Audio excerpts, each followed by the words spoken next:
భార్యాభర్తల బంధం అనేది చాలా గొప్పది. ఒక్కసారి పెళ్ళైన తర్వాత నీతో చివరి వరకు నడిచేది నీ భార్య మాత్రమే. నీ చెయ్యి పట్టుకుని నిన్ను చివరి వరకు నడిపించేది నీ భర్త మాత్రమే. మీకు పిల్లలు పుట్టి వాళ్ళ ఉద్యోగాలు చేసుకుని వాళ్ళ పెళ్ళిళ్ళు చేసుకుని వాళ్ళ జీవితాలు వాళ్ళు చూసుకుంటారు. మధ్యలో వచ్చిన వాళ్ళు మధ్యలోనే వెళ్ళిపోతారు. ఏదైనా భార్యాభర్తల మధ్య ఒక చిన్న గొడవ జరిగినప్పుడు మీకు మీరుగా సాల్వ్ చేసుకోవాలి. కానీ ఎవరినైనా మీ మధ్యలోకి మూడో పర్సన్ తీసుకుని వస్తే గనక మీ జీవితం మీ చేతులారా మీరు నాశనం చేసుకున్నట్లే. భర్త భార్యను ప్రేమించాలి, భార్య భర్తకు లోబడాలి.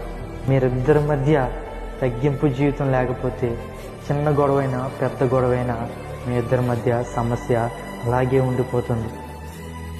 ఇద్దరికిద్దరు ప్రేమించుకోవాలి, ఒకరి మాటను ఒకరు గౌరవించుకోవాలి. మూడో వ్యక్తిని మీ జీవితంలోకి ఎప్పటికీ